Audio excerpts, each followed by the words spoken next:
muda yang kreatif, update dan milenial. Dengarkan Visip UMSU Bicara. Kok diganti gelombangnya? Kan bentar lagi program Visip UMSU Bicara.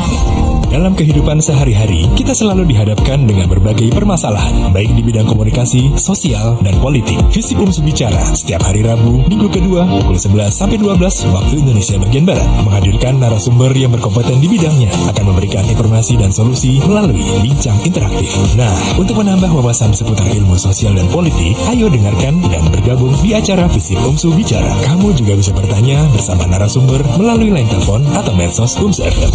Gimana acaranya? Keren kan? Mantap abis, sis. Acara ini kerjasama Fakultas Ilmu Sosial dan Politik Universitas Muhammadiyah Sumatera Utara dan UMSU FM Medan.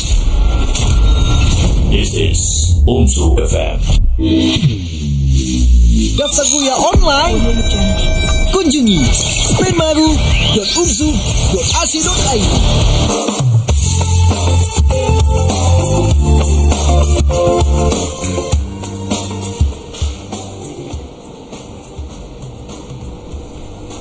Assalamualaikum warahmatullahi wabarakatuh. Apa kabar teman anak muda UMSU Radio? Bareng lagi bersama saya Sigit Hardianto. Di sini dalam kegiatan Visip UMSU Bicara yang diselenggarakan setiap bulannya, tepatnya di minggu kedua. Nah, pertanyaan awal saya akan tanya, mudah-mudahan ya kita tetap diberikan kesehatan ya pastinya sehingga kita dapat menjalankan segala aktivitas kita sehari-hari. Nah, seperti biasa saya Sigit akan bakalan menemani siang teman anak muda ya, selama kurang lebih 1 jam ke depan ya dalam kegiatan Visip UMSU Bicara yang diselenggarakan di minggu kedua setiap bulannya. Dan seperti biasa pagi ini saya akan menyediakan perbincangan-perbincangan hangat seputar komunikasi organisasi dan organisasi mahasiswa. Nah, untuk kesempatan kali ini tema yang akan kami angkat mengenai komunikasi organisasi dan budaya organisasi mahasiswa. Nah, kali ini sudah hadir 2 narasumber pakar di bidangnya. Yang pertama ada Bapak Jehan Ridho Isharsyah SOS MSI. Selamat siang Bapak Jehan. Selamat siang Bang Sigit. Ya, kemudian narasumber kedua ada Bapak Fadil Pahlepi Hidayat SIKOM MIKOM. Selamat siang Pak Fadil. Selamat pagi menjelang siang Abang dan Sigit. Oke, sebagai pembuka tema kita di siang hari ini bahwasanya memang organisasi mahasiswa ya, kita masuk ke dalam skop perbincangan kita merupakan organisasi yang beranggotakan mahasiswa ya. Pastinya ini untuk mewadahi bakat serta kreativitas, minat, potensi mahasiswa yang dilaksanakan di berbagai perguruan tinggi ya di Indonesia ya. Istilahnya banyak beberapa macam ya organisasi mahasiswa seperti UKM, kemudian ada lembaga-lembaga kemahasiswaan. Nah, saya mau tanya kepada Bapak Jehan ya terlebih dahulu, menurut Bapak apa sih pentingnya organisasi kampus ini bagi mahasiswa, Pak Jehan? Baik, terima kasih sebelumnya Bang Sigit, ini senior saya ini sebenarnya. Jadi kita beberapa aktivitas bersama ketika ada di suatu organisasi. Yang pertama ketika kita bicara sebuah organisasi, kenapa saya bilang anggap ini penting ya. Yang pertama adalah organisasi ini adalah sebuah wadah. Yang pertama sebuah wadah untuk kita dapat mengembangkan suatu potensi baik dalam aspek internal dan eksternal. Yang pertama bagaimana kita mengukur kemampuan dan potensi diri kita itu dengan alat atau instrumen yang disebut dengan organisasi. Ketika dipertanyakan kepada saya bagaimana seberapa pentingnya ketika kita bicara organisasi kepada mahasiswa, yang pertama adalah mahasiswa itu memang identik ya dengan yang dikatakan dikatakan agen perubahan dan sebagainya. Tapi makna yang terkandung di dalam sebuah organisasi adalah mahasiswa memiliki tanggung jawab ketika berada di sebuah wadah yang dinamakan perguruan tinggi, maka mahasiswa secara tidak langsung mau tidak mau harus terikat dan aktif ketika bicara tentang organisasi. Karena apa? Pembelajaran di ruang kelas itu belum tentu bisa memberikan support system kepada kita, maka organisasi itu mendewasakan kita dalam hal pemikiran dan lain-lain. Kemudian Bang Sigit ketika mengarah kepada mahasiswa, maka organisasi itu menjadi sebuah penguat terhadap potensi-potensi yang ada dalam diri. Itu yang menjadi catatan saya sebelumnya. Mungkin itu awal pembukanya, Bang Sigit, saya kembalikan. Oke, tadi seperti yang disampaikan Bang Jehan ya, bahwasanya organisasi itu merupakan wadah penguat, penyalur aspirasi ya mahasiswa ya, berkaitan dengan aktivitas dan kreativitas mahasiswa. Nah, kemudian saya bertanya kepada Bang Padil saja lah ya. Bang Padil, menurut Bang Padil tadi seperti yang sudah disampaikan Bang Jehan, pentingnya organisasi itu adalah sebagai penguat. Menurut Bang Padil, pentingnya organisasi mahasiswa bagi mahasiswa itu apa, Bang Padil? Baik, terima kasih Abang Sigit ya. Jadi kebetulan dua abang saya ini merupakan senior saya juga dalam sebuah organisasi. Jadi juga kami merupakan satu wadah ya dalam sebuah organisasi. Organisasi bagi mahasiswa itu merupakan hal yang sangat vital atau sangat penting ya, terutama di dalam kampus-kampus ya, karena tempat pendukung, tempat penggali, tempat pencarian soft skill ya, kepribadian dan lain sebagainya itu didukung dengan kegiatan-kegiatan di dalam organisasi. Jadi jika ditanya dengan seberapa pentingnya organisasi bagi mahasiswa, itu sangat-sangat penting ya, karena ibarat makan nasi ya, organisasi ini ibaratnya adalah lauknya ya. Jadi makan nasi tanpa lauk itu kurang lengkap. Jadi bagi mahasiswa jika tidak berorganisasi itu tidak lengkap, karena soft skill bagi saya sendiri ya, khususnya ketika saya mahasiswa, soft skill itu sangat ditempa di dalam organisasi. Jadi ini sangat-sangat penting dan memang mahasiswa mengembangkan dirinya di dalam sebuah organisasi. Saya rasa itu, Bang Sigit. Baik, hampir sama ya dengan pernyataan Bang Jehan ya, bahwasanya memang pentingnya organisasi mahasiswa itu dikarenakan organisasi merupakan sebagai sarana untuk pengaktualisasian aktivitas-aktivitas mahasiswa ya, guna untuk mendukung kreativitas. Tadi juga sempat dibahas mengenai soft skill ya, mengenai soft skill mahasiswa. Nah, kemudian saya mau tanya kepada Bang Jehan ya, terlebih dahulu. Di dalam organisasi mahasiswa ini kan ada semacam bentuk komunikasi ya yang dilakukan oleh mahasiswa.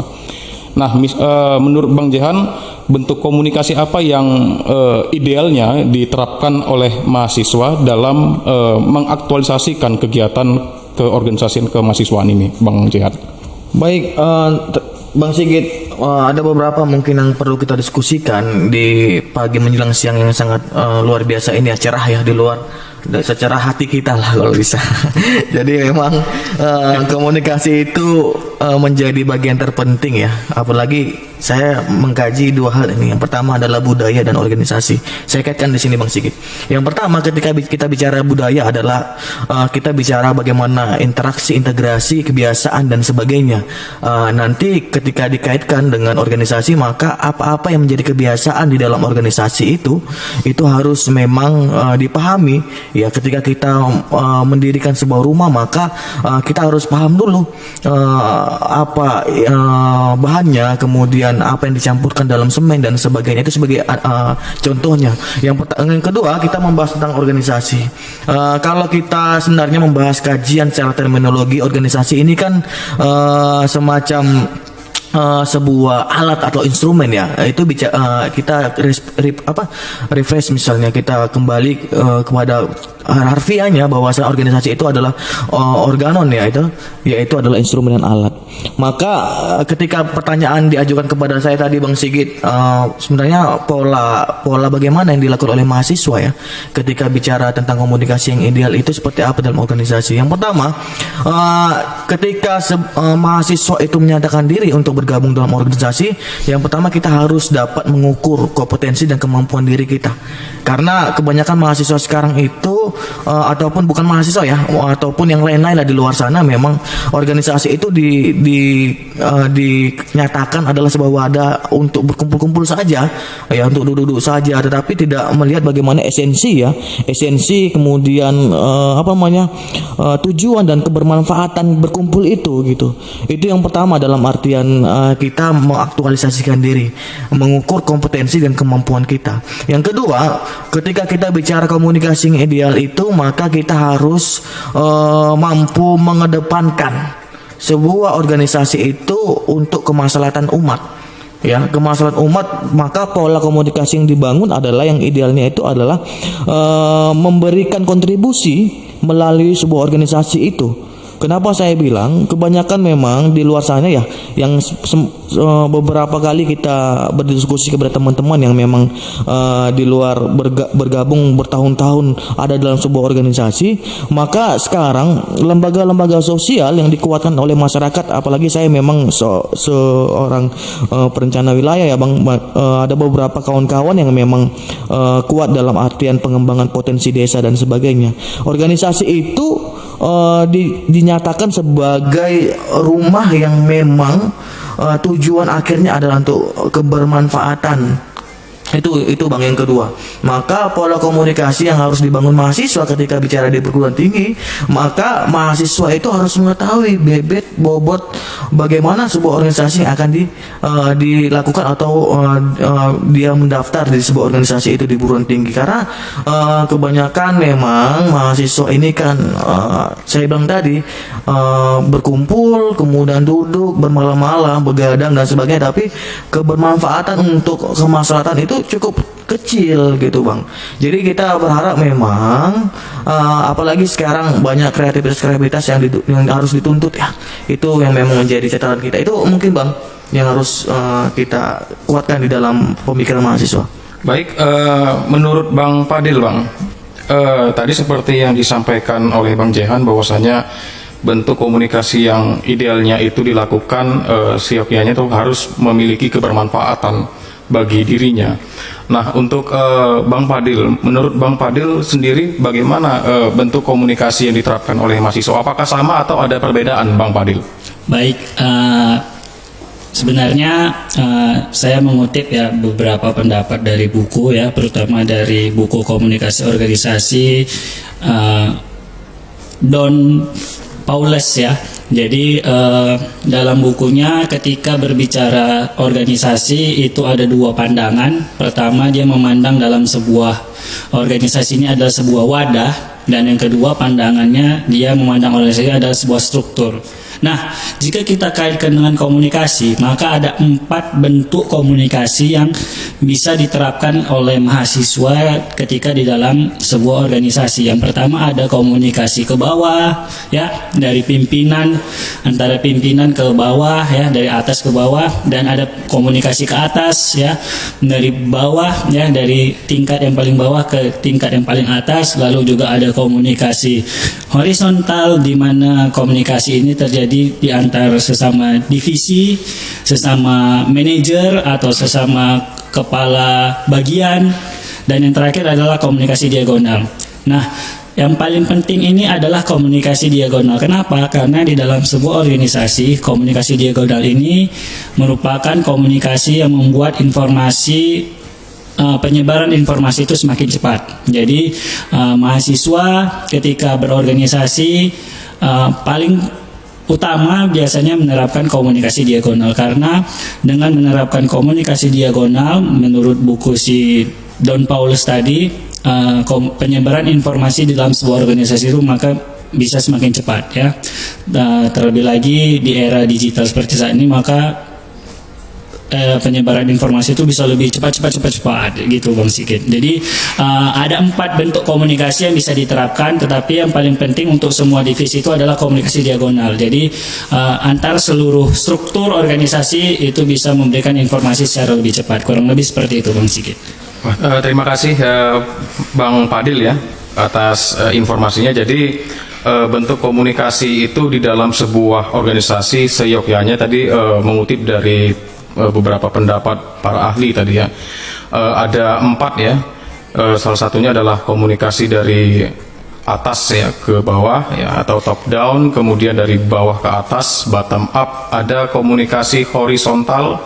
Horizontal ini adalah komunikasi yang dilakukan oleh sesama satu level ya, seperti itu ya. Kemudian ada komunikasi diagonal yang seperti yang dibilang Bang Fadil, umpan baliknya itu cukup dan sangat cepat sekali ya.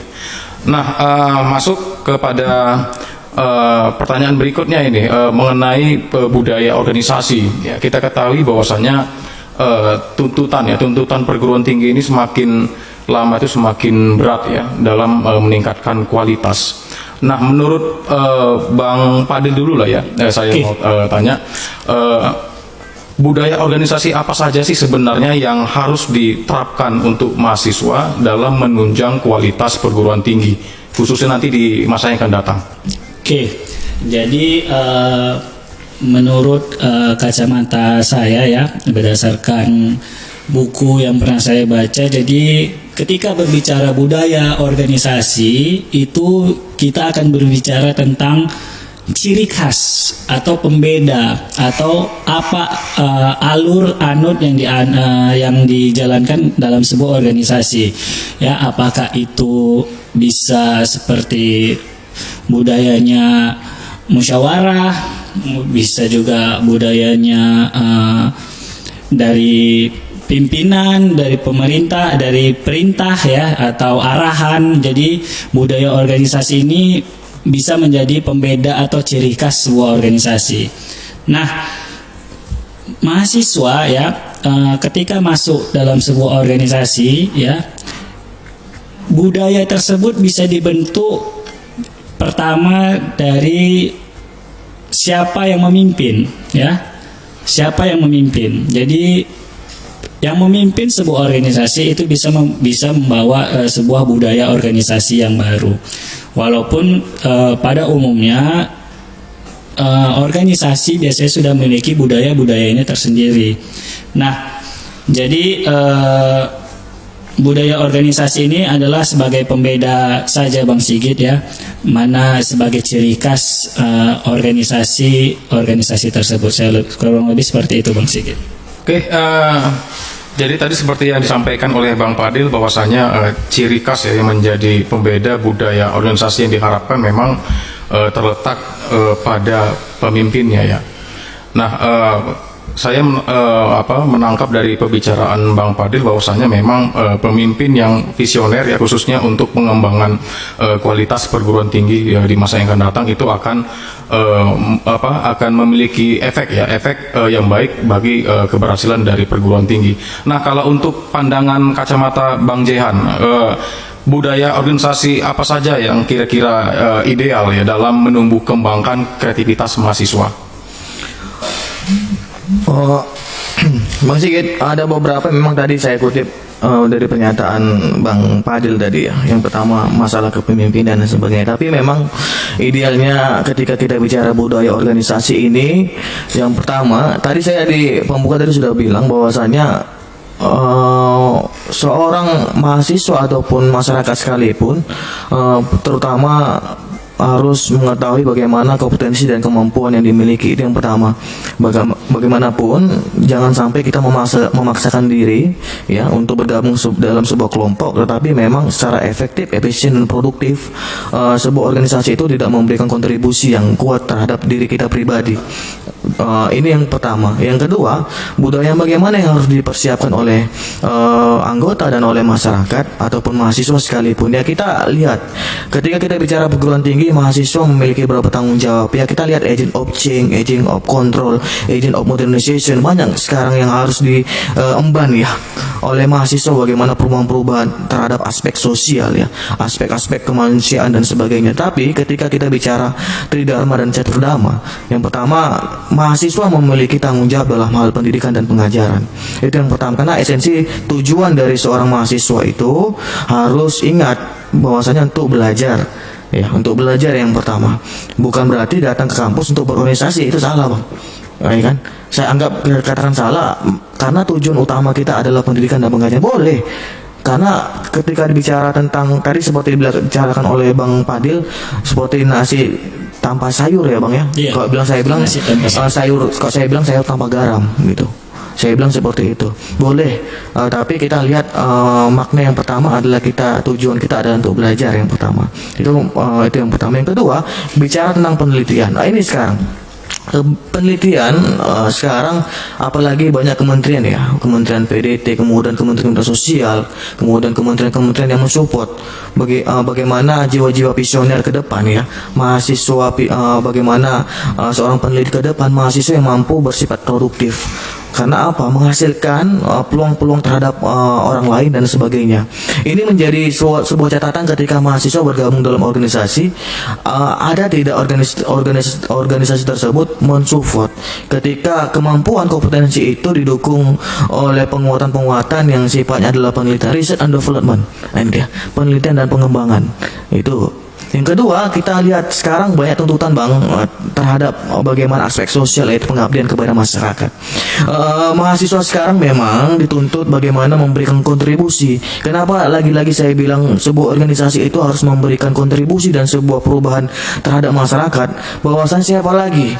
Kemampuan secara akademik, kemampuan secara retorika dan sebagainya hanya di kampus dan di organisasi yang dipelajarin di situ. Karena bagaimanapun masyarakat di luar sana membutuhkan sharing and session dari kita untuk menerima informasi yang ada di luar. Masyarakat membutuhkan kita, apalagi mahasiswa, apalagi orang-orang yang berkecimpung ke dalam akademisi, untuk dapat meredahkan lah, bukan memberikan solusi yang konkret, tapi meredahkan terhadap problema yang terjadi pada saat sekarang.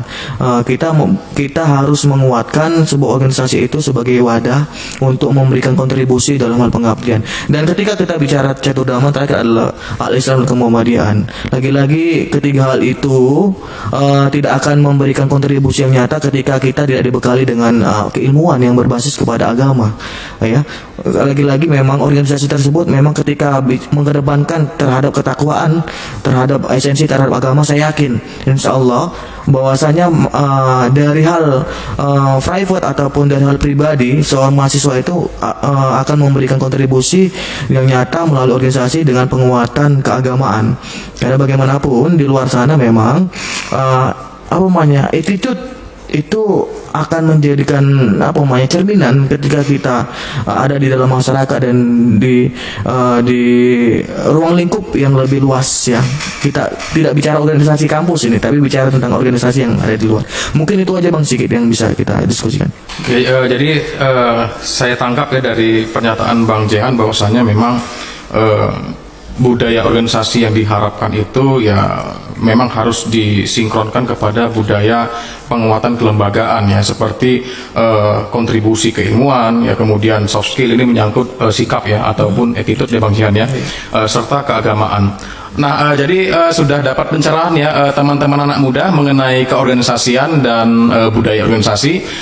Kita break sebentar dulu ya Pak Jehan dan Pak Padil ya. Baik. Jangan kemana-mana teman anak muda, kami akan kembali sesaat lagi dalam kegiatan FISIP UMSU Bicara.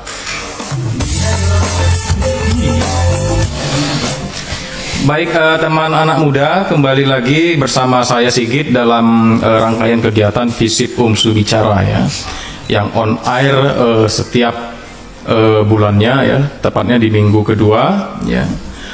Kita lanjutkan tadi seperti yang sudah disampaikan oleh kedua narasumber yang cukup kredibel ya dalam menyampaikan pendapat mengenai komunikasi organisasi dan budaya organisasi ya.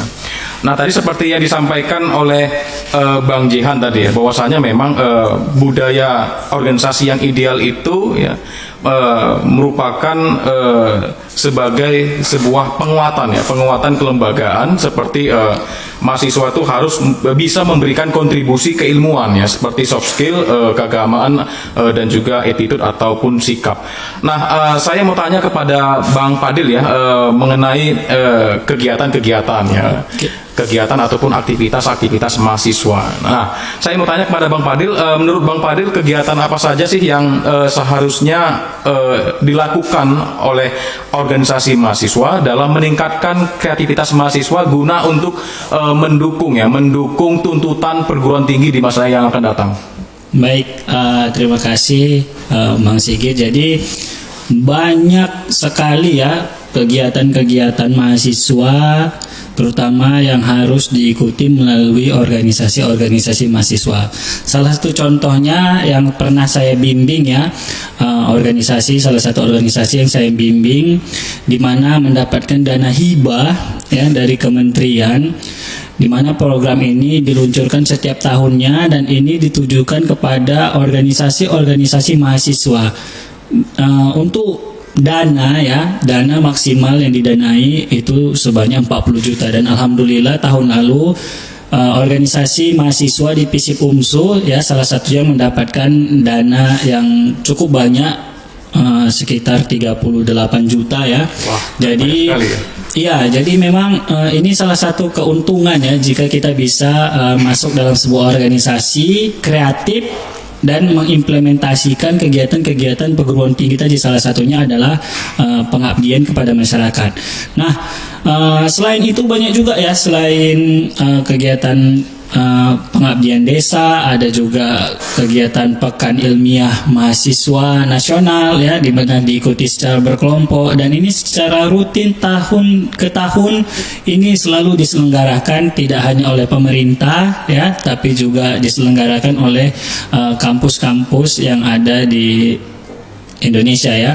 Jadi banyak sekali kegiatan-kegiatan mahasiswa, dan ini bisa menjadi salah satu masuk di CV ya, di riwayat hidup mahasiswa, bahwa pernah berprestasi ya, terutama dalam bidang akademik, dalam kegiatan desa, dalam kegiatan ilmiah. Jadi begitu banyak sekali kegiatan yang bisa diikuti Bang Sigit, kurang lebih seperti itu. Oke, seperti yang disampaikan oleh Bang Fadil tadi ya, bahwasanya memang kegiatan-kegiatan yang seharusnya dilakukan itu ya seperti harus disinkronkan ya dengan kegiatan-kegiatan kementerian ya. Iya. Seperti kegiatan PHP 2D tadi ya, yang seperti disampaikan oleh Bang Fadil, bahwasannya memang kegiatan program holistik pembinaan dan pemberdayaan desa ya. Dan alhamdulillah tahun lalu ya Bang Fadil ya, FISIP meraih ya pendanaan untuk program PHP 2D, dan ini pastinya menjadi modal kita ya. Modal kita khususnya di FISIP ya, untuk untuk mempertahankan ataupun lebih kepada meningkatkan kualitas dari FISIP ini sendiri. Nah, kalau untuk Bang Jihan ya, selain kegiatan PHP 2D ya, kegiatan apa saja yang memang seharusnya dilakukan oleh organisasi mahasiswa ya, dalam meningkatkan kreativitas mahasiswa? Baik, Bang Sigit. Kita kembali kepada hakikat ya. Yang pertama, ketika bicara organisasi bukan hanya satu pemikiran, tapi menyatukan beberapa pemikiran. Ini juga menjadi sebuah tugas penting ya, ketika sebuah organisasi itu memiliki yang namanya visi dan misi ya, visi misi tujuan ya, kemudian bagaimana kita memproyeksikan organisasi ini ke depannya mau bagaimana. Tetapi ketika bicara dikaitkan dengan mahasiswa ya, organisasi mahasiswa itu saya bilang kembali memaknai dengan tantangan yang sekarang revolusi ya, industri 4.0, 5.0 ya sekarang mungkin ya gitu ya, spiritual ya. Bagaimana dituntut kita itu kaula muda yang harus visioner dan didukung support system oleh beberapa kementerian ya.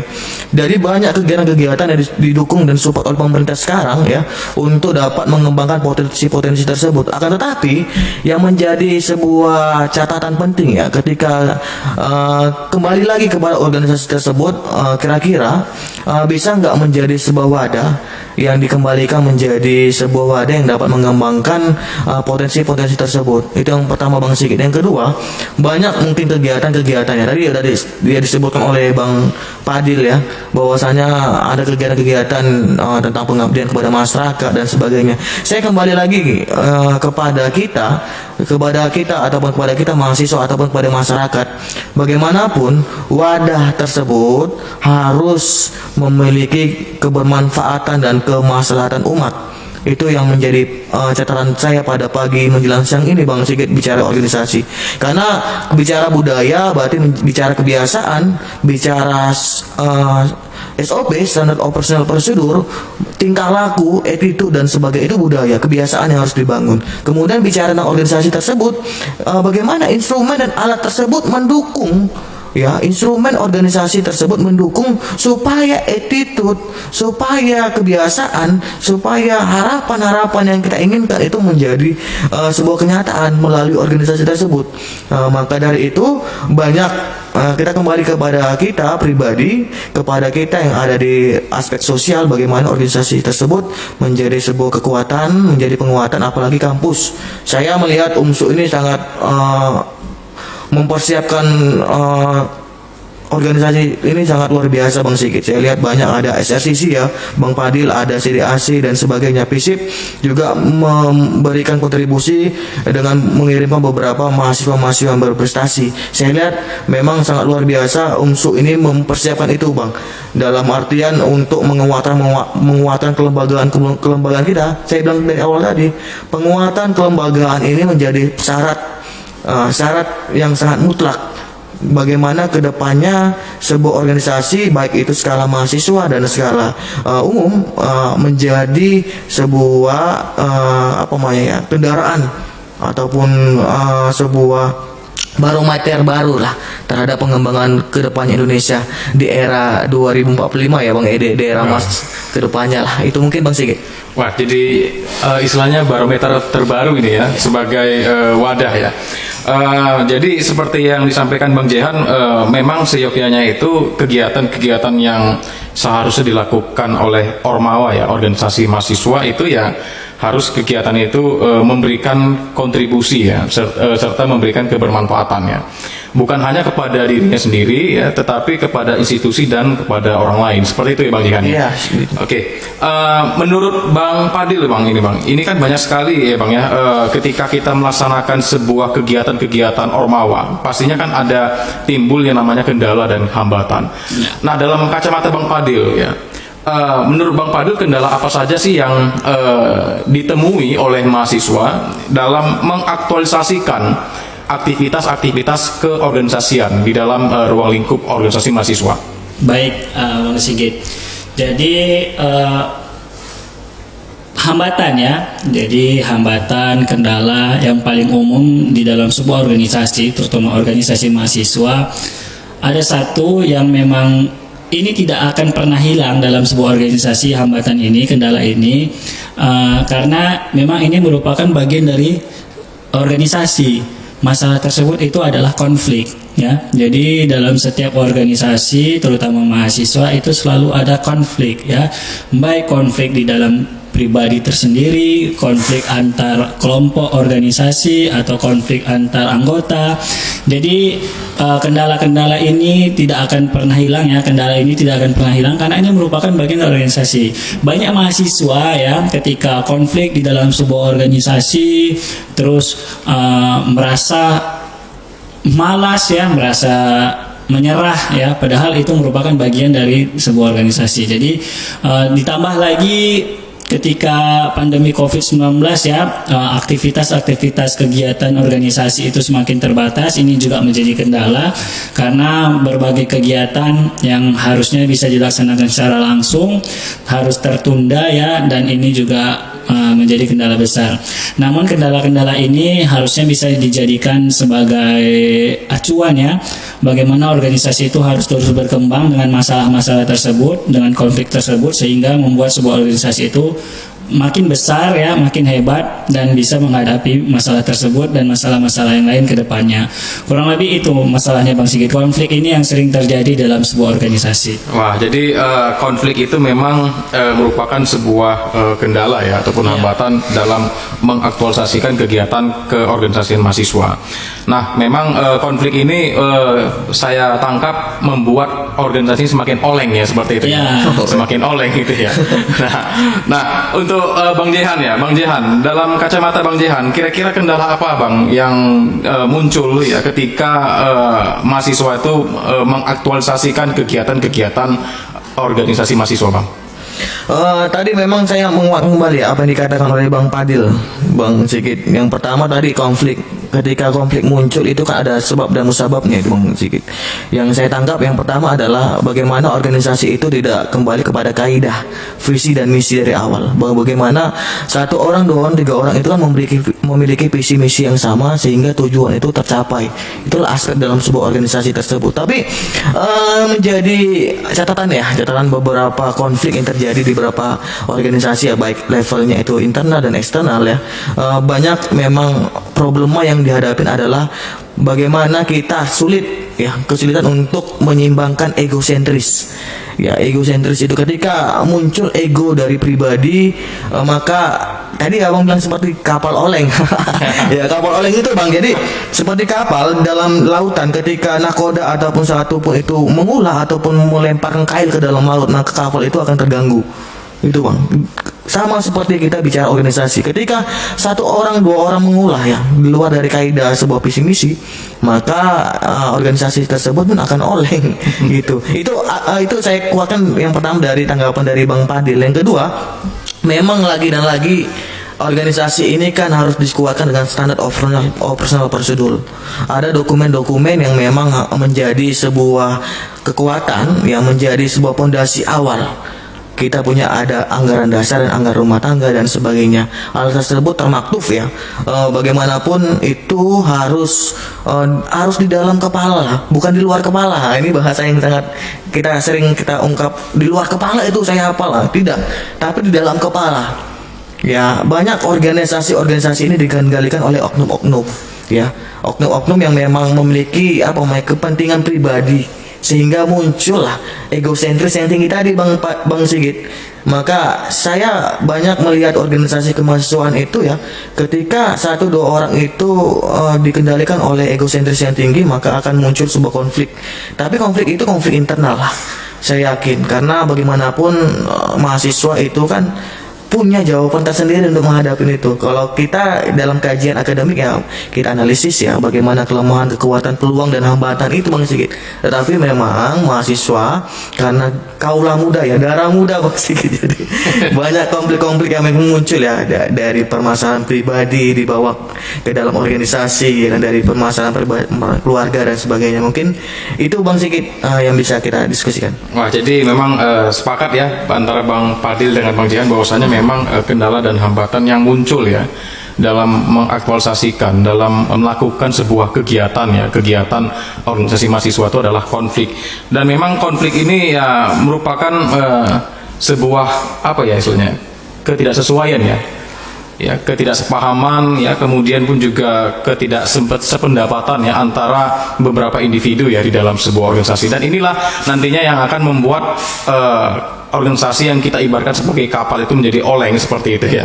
Nah, ini terakhir Bang Padil, saya mau tanya ini mengenai trik ini ya, trik and trick. Kira-kira menurut Bang Padil, trik apa saja yang kira-kira ideal ya dalam memajukan, dalam mengembangkan sebuah organisasi guna untuk minimal meningkatkan kreativitas mahasiswa?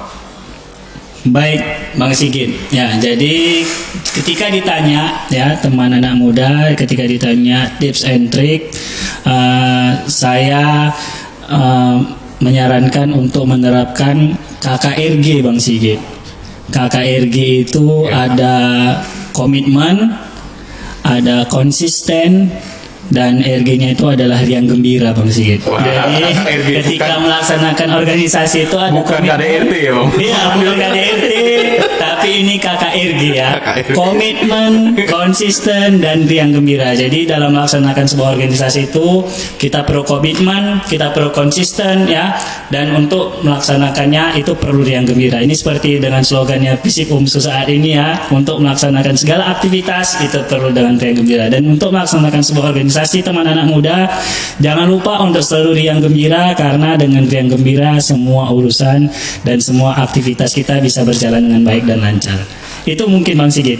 Nah, oke, terima kasih Bang Fadil ya, bagaimana trik ya dapat memajukan organisasi dengan cara KKRG. KKRG, bukan KDRT seperti itu ya. KKRG, komitmen, kemudian konsisten dan riang gembira. Nah, seperti slogan Visip UMSU ya, Iya. Visip UMSU riang gembira ya. Betul. Seperti itu.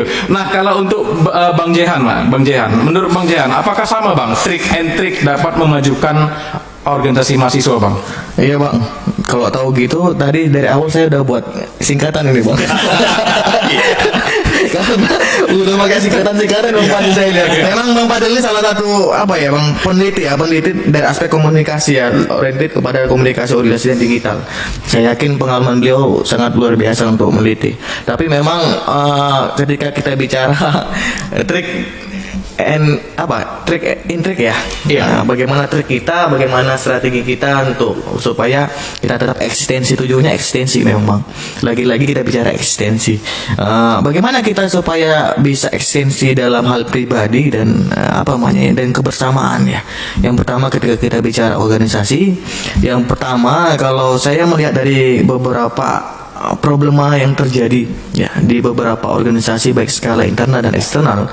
Yang pertama, organisasi tersebut harus memiliki yang namanya komitmen dan konsisten. Tadi saya kutip lagi nih Bang Fadil. Nggak apa-apa ya Bang Fadil ya. Komitmen konsisten. Lagi-lagi ketika satu orang itu berkomitmen, satu orang lagi berkomitmen, tiga orang ini bisa sama-sama memiliki visi misi yang sama dan tujuan yang sama. Ketika organisasi tersebut dengan komitmen yang tinggi, maka saya yakin kapal nggak oleng kapten. Gitu deh, ya kan? Itu yang pertama, komitmen konsisten. Kemudian yang kedua, Bang Sigit, kalau bicara tentang triknya ya, saya memang dari SMP, SMA ketua OSIS, ya. Kemudian dari SMA kemudian ke perguruan tinggi saya ikut beberapa organisasi internal. Jadi yang menjadi pengalaman saya adalah saya lagi dan lagi melihat bagaimana background dari sebuah organisasi tersebut. Jadi bukan hanya sekedar kumpul-kumpul, minum kopi, ngantuk dan sebagainya, tetapi menghasilkan.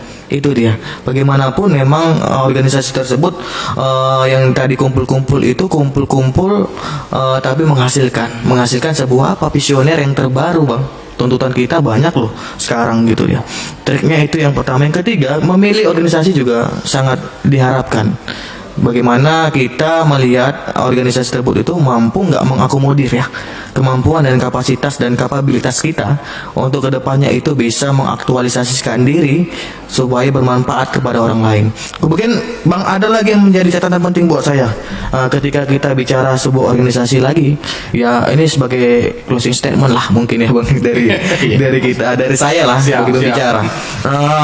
Jangan takut dan jangan ragu ketika kita memiliki keinginan yang baik untuk orang banyak.